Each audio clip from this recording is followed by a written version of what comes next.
Siya yung Mag-aasikaso sa'yo. mag-aasikaso sa'yo. Hindi.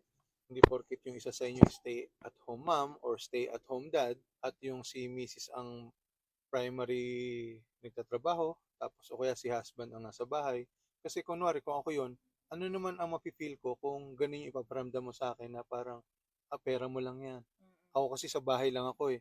So, taga luto, tiklop, laba, plancha. So, yun lang ang papel ko. Pero pagdating sa pera, parang wala akong say. Parang naaalop ako. Yung alam mo yun, wala akong confidence kahit nasawa kita.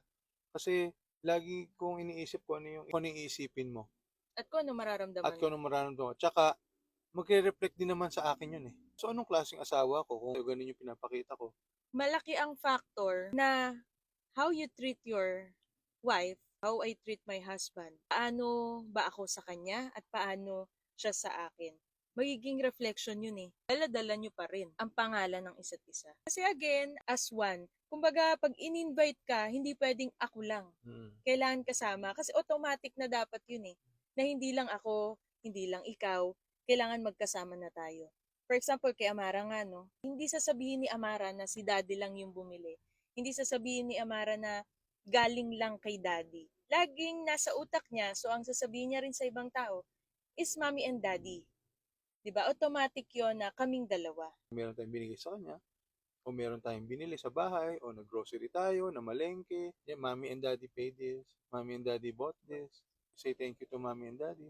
Para alam niya.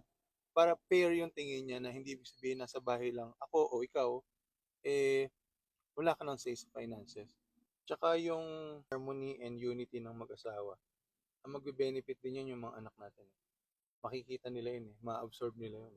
Tsaka pag na-experience nila yun, yun ay magiging isa sa mga benchmark nila in time na dumating sa punto ng Sila yung pag-aasawa. Tsaka kaya ka nga nag-asawa, hindi mo sabihin nun magkaroon ka ng kasama sa bahay na siya yung mag-aasikaso sa'yo. mag-aasikaso sa'yo. Hindi.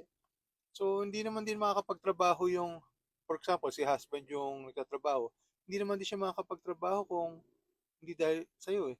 Ako, sino mag-aalaga kay Mara? Pero, I'm not saying na wrong yung kumuha ng katulong sa mga babies nila. Depende rin naman kasi sa setup nila yun.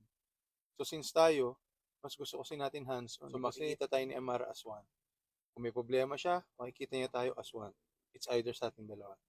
Dapat hindi rin bias yung trato natin sa kanya. Same paradigm tayo ng pag-discipline sa kanya.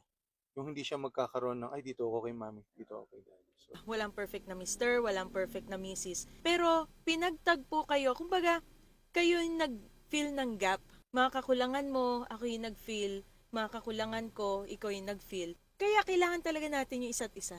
So knowing na wala nga pong perfect marriage, walang perfect na mister, walang perfect na misis, pero yung growth or yung pagiging healthy ng marriage natin is our own responsibilities. and married life is a learning process.